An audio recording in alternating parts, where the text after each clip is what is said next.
Piave mormorava calmo e placido il passaggio dei primi fatti il 24 maggio.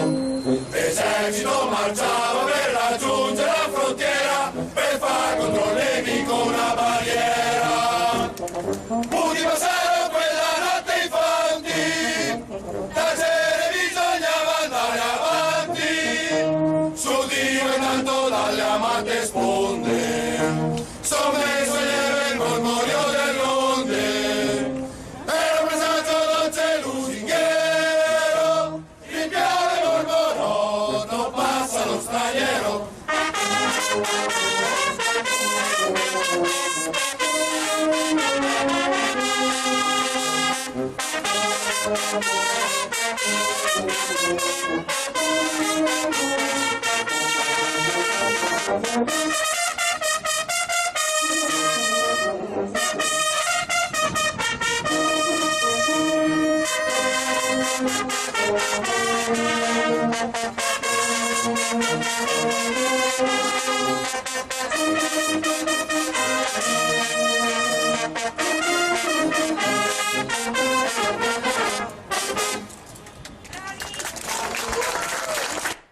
Fausto Nero, fanfara di San Donà, no?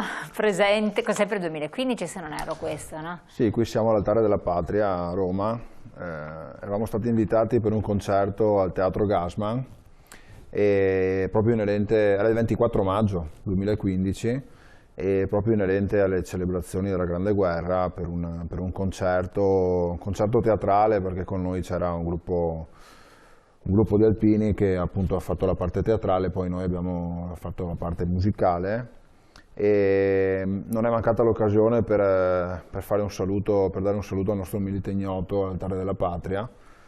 E, insomma, sono stati momenti molto toccanti. E io voglio cogliere un po' l'occasione per fare una parentesi, ma per raccontare, perché la fanfara, vabbè, San Donà è una delle, ce ne sono, abbiamo visto un bel po' in Italia.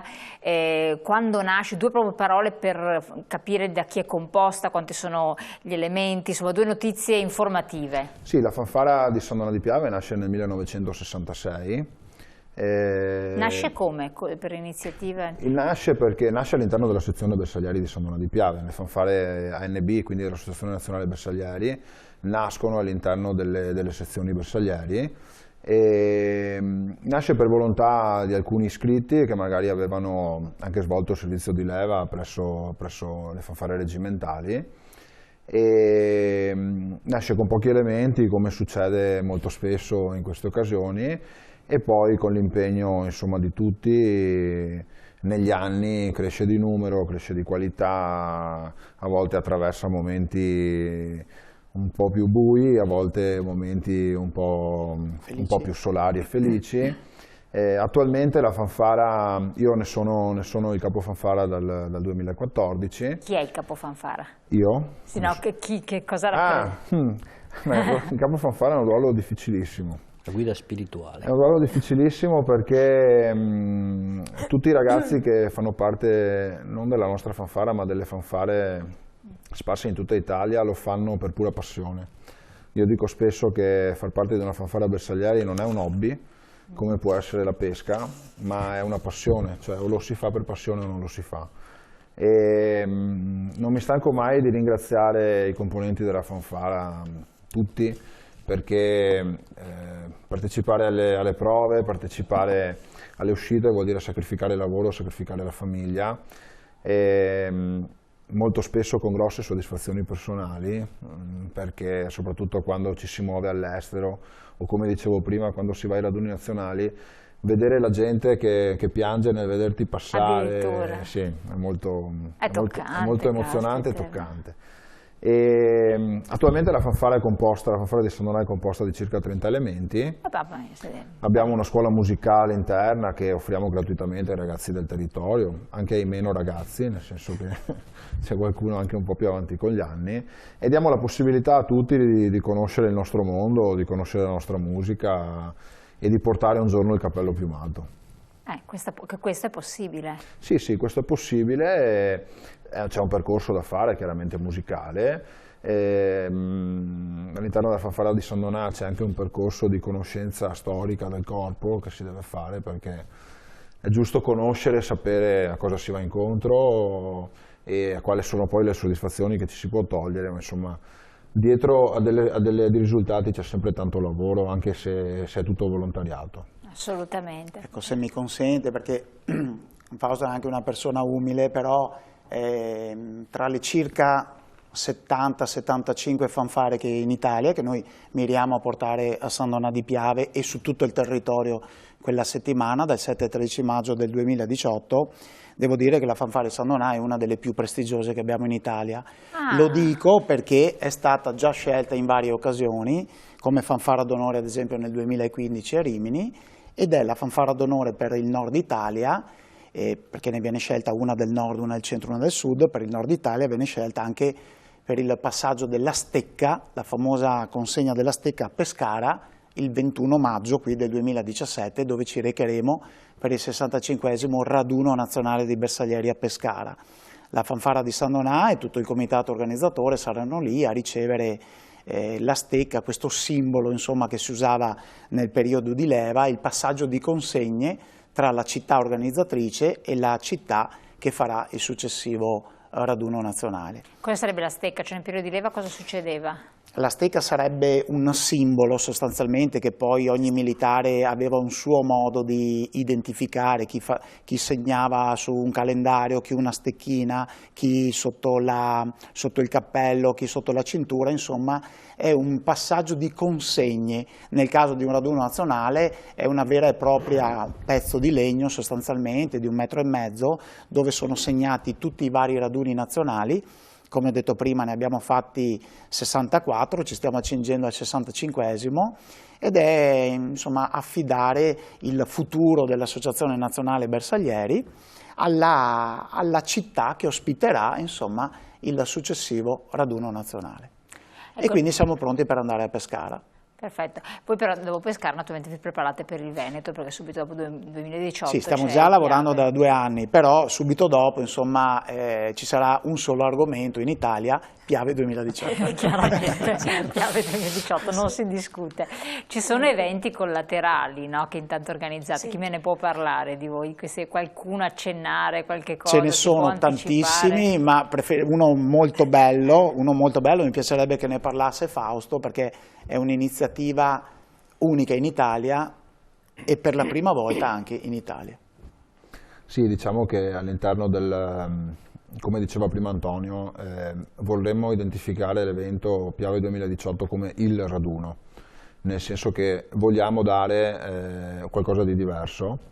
E ci sono 2 grosse, chiamiamoli eventi nell'evento, e uno di questi è appunto l'organizzazione di un tattoo militare dove inviteremo, e questo ci verrà dato in base alle disponibilità economiche che avremo, ma dove inviteremo le bande militari dei paesi che hanno combattuto la Grande Guerra.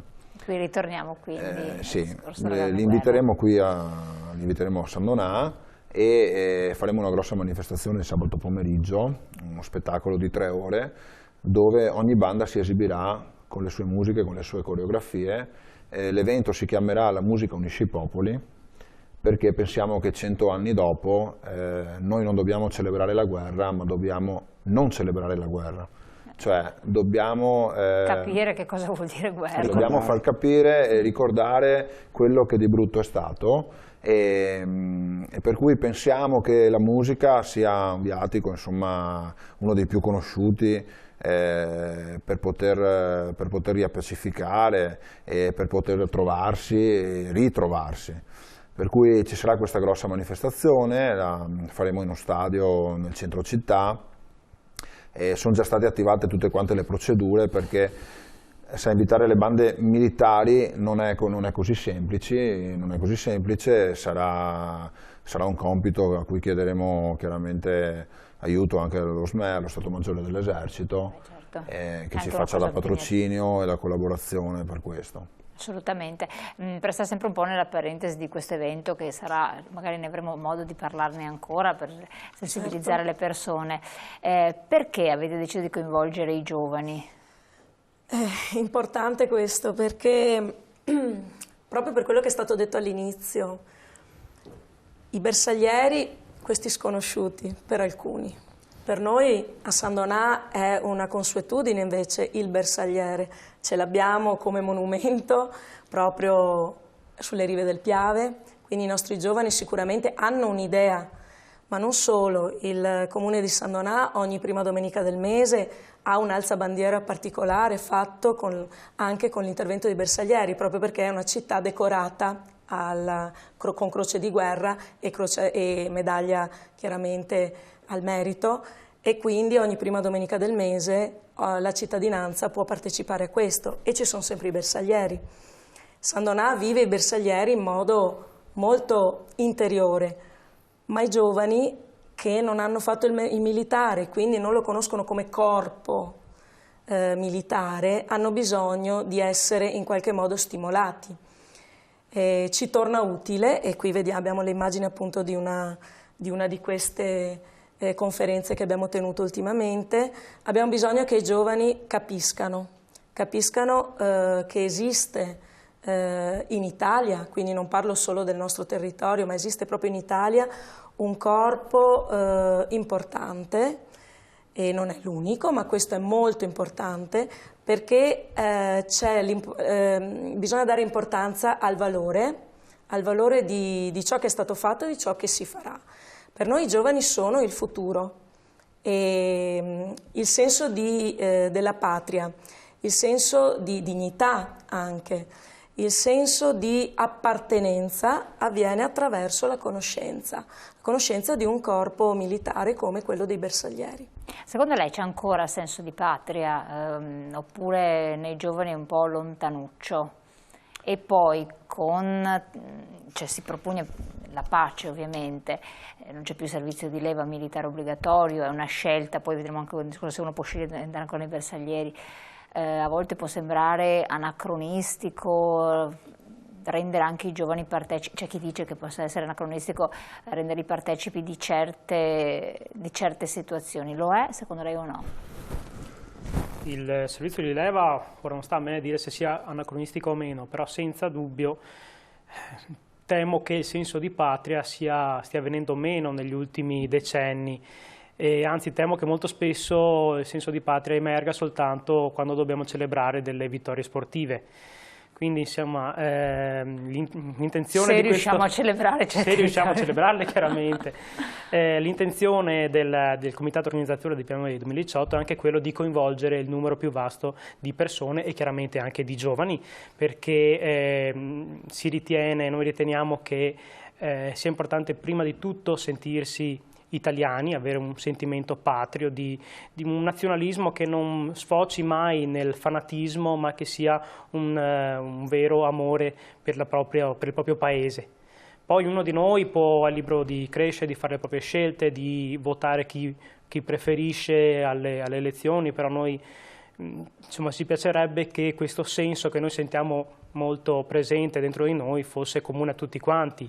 Nel 2012, se non ricordo male, alle Olimpiadi di Londra, lo slogan era Inspire a Generation, ovvero cercare di lasciare qualcosa che andasse al di là dell'evento sportivo. Noi sappiamo benissimo che per un raduno nazionale tutti i bersaglieri italiani si riverseranno su San Donà e su tutto il Piave e su tutto il Veneto, quindi sappiamo che il nostro pubblico sarà dalla nostra parte, ma l'interesse nostro è anche di coinvolgere chi altrimenti non verrebbe quasi mai a vedere un raduno a Soarma e tantomeno bersaglieri.